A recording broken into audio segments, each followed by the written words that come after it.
Scarborough here. So, just wanted to introduce myself a little bit of what I'm going to be doing with this channel. So for this channel, I will be strictly just doing Eve Echoes gaming. I will be doing everything that you guys like. I will be doing PvP. I will be doing PvE. I will be doing some mining stuff, not a bunch because it's kind of just what I do on the side. It's not my main source of what I do here. Um, I will be also doing high sec stuff for people that are just getting into the game. If they have like questions about what to do for encounters, I can make videos on it or just help with answers of what you guys need with. Um, so yeah, just wanted to talk a little bit about that. For this video, I'm going to be talking about my Machariel build and what I do for the rats that I fight. I do normally just fight T10 Blood Raider anomalies, which is all EM and thermal damage. So my Machariel build will be strictly just on that. If people do have questions or comments about how to do it for a shield build, I will answer it. Unfortunately, though, I'm not going to refit my ship to show the build, but I will absolutely help with what to use for the fittings. All right. So with that being said, let's get into the video, guys. So this is my Machariel. It's pretty cool looking, honestly, in my opinion. You know, I have the Cyber X core that is level 3, I believe. I will show you that in a second. Yeah, it's level 3. Pretty good stats. I like them. I kind of focus the ones that I have on here just for... It's basically, this core is just going to be for ratting. If I do have to switch another core for PvP, I will. But this is basically just for... strictly just ratting. So yeah, the stats are, they could be a little bit better. The level 2 and 3 could be a little bit better. I just didn't have the materials that I needed to be able to get it to the highest that it could possibly be. But we'll get into the mods. For the mods, I run 8 Type C large autocannons. That's just my preference. Some people say they like to do strikes and fight far away with the Machariel. I personally just like to be up close and into the action. The mid slots, I run a large Nosferatu with 3 status webifiers for the mid slots. The drones, pretty basic. They're just MK9 Valkyries. I sometimes do switch it up for Wardens, like I'll show you here. It does add a little bit more DPS, not crazy. I'm not really skilled into the type of drones, like large, medium, and small. I'm just skilled into the actual drone skill itself to be able to use for the command range. I will be skilling into that to get a little bit more DPS for all drones sizes. But for now, it's just going to be just the basic drone skill. For the low slots, I run a Type C large armor repair. The repair is pretty good. It's about 1700 armor rep per 7 seconds.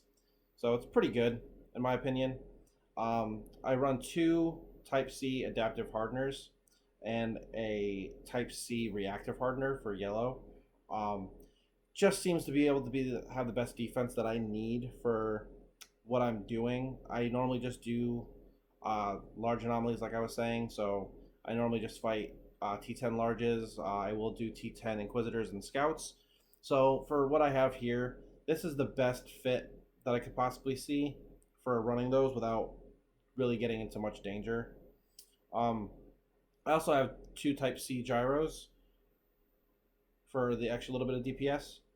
For the rigs, I run a 2P combat rig. It's a universal rig with tier 3 auxiliary nanopump and a tier 3 nanobot accelerator. Just for a little bit more defense and repair.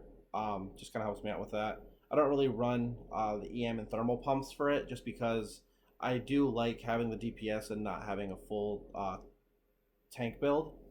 And the Machariel is a DPS ship, so I do keep the DPS on there. I also have 2 tier 3 burst aerators for the extra DPS. For the engineer rigs, I run a 2P universal rig that has a tier 3 targeting system subcontroller and a tier 2 CCC. I also run a tier 3 auxiliary thruster for a little bit more flight velocity and another tier 3 CCC just to be able to keep the cap stable. So cold DPS, pretty nice, 3200 base DPS. It's pretty nice. I like it. It's fairly high for a base DPS ship. For the defense, 155,000 defense, nothing too crazy. You know, resistances, they will go higher when I add the hardeners, and I'll show you guys that in just a second. For the cap stability, 24% is kind of low. That's just because on my implant I do have a armor repair output booster, so it does drop it makes the armor repair use more cap. So it's not that bad though. It is cap stable, so I like it for what it is. But yeah, let's undock and I'll show you guys what we're looking at for defense and for the hot DPS. So for the defense, with the hardeners on, the defense goes up pretty high. It's 218,000 with 78% resistance for EM and 72% resistance for thermal. Not too worried about the kinetic and explosives since I am not running those types of ships to be trying to fight me. But so yeah, with the implant on, with one gyro, it's 5,600, and with two gyros, it is 6,600.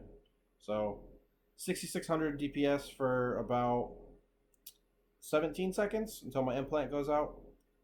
It's fairly nice. I like it. I normally just only turn the implant on when I'm fighting the battleships, but with the large wave, when it comes to about wave 5, with all the ships that come, I will turn it on if it is on cooldown for the smaller ships, just to kind of bang them out of my way, just to not have so many ships attacking me all at once. So on my implant, it's a barrage implant. It's a purple implant. I don't have the gold one yet. I will be working on that in the near future. Level 20.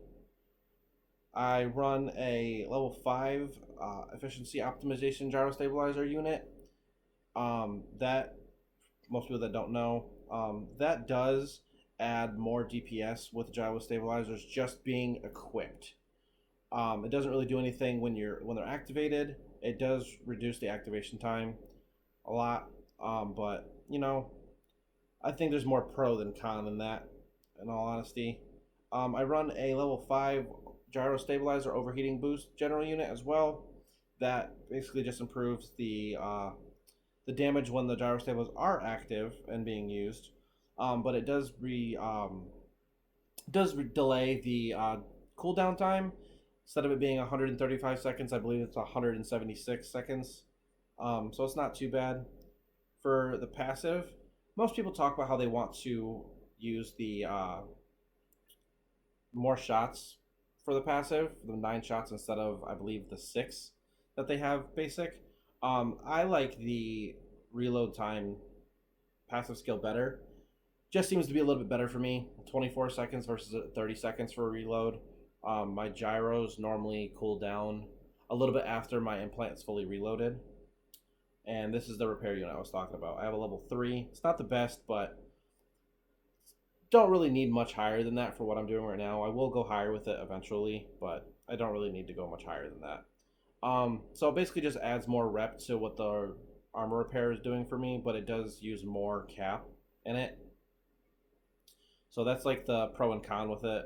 I think that it's pretty good for being able to get 1,700 repair for every single time that I am repping for every 7 seconds. Keeps me alive fairly well. But for this video, I'm not going to be doing a large. I'm just going to be doing a small just to be able to show you guys the capability of what it's able to do when ratting. I warped to 0. A lot of people have told me to not really warp that close, but it's a brawl fit in my opinion, so no really point to warp the 30 or 40 kilometers away and let the smaller ships come to you. Just already in there and being able to fight is good enough for me for what I do. But yeah, I hope you guys are enjoying the video. I'm pretty excited to start um, this journey for YouTube. See what I'm going to be able to do with this side of gaming. But yeah, to start it off, I already have the hardeners on. Make sure those are stacked. Automatically, I just automatically start approaching the battleship. If I need to, I will approach the smaller ships, so I'll be able to get a better tracking on them. But when they're this far away, most of the time I just focus fire and they're dead in one shot. That's pretty fun. But yeah, there's no really crazy strategy that I use for when I'm ratting. It's kind of just as soon as I get onto the battleships or battle cruisers, turn on the implant, start blapping it away. They go down fairly quickly. With the implant on, my autocannons shoot every 2 seconds, so it's still crazy DPS. As you guys see from moving far away when I'm not in the optimal range, because the optimal range on these are about 6 kilometers and accuracy fall off is 40 kilometers. So in total, I can shoot about 45 to 50 kilometers if I really need to. It does sometimes happen with rats when they spawn in farther locations. But yeah, there's no really crazy like complex strategy that I use. I use a pretty basic strategy. I just go after normally the smaller ships first, the ones that are using some type of negative status on me, like a scram or web or newt. I'll normally focus those first. For the smalls, it doesn't really seem to matter what I kind of focus first because they don't really use much negative statuses on you at all. They kind of just use looks like they use only like tracking disruptors to make you shoot less, but it's nothing like PvP where it kind of just seems to make you struggle a lot. With ratting, it's fairly simple. But yeah, so I hope you guys enjoyed the video, and enjoy the rest of the video, guys. I will just be ratting the rest of the time, and enjoy, guys. Please, again, like and subscribe, and please make any comments that you guys have about improvements for what I could do. If you have any other recommendations for builds, I'll always take in different types of recommendations for what people use for their builds. I do like to see everybody's opinions on them. But yeah, I hope you guys enjoy the rest of the video. Peace, guys.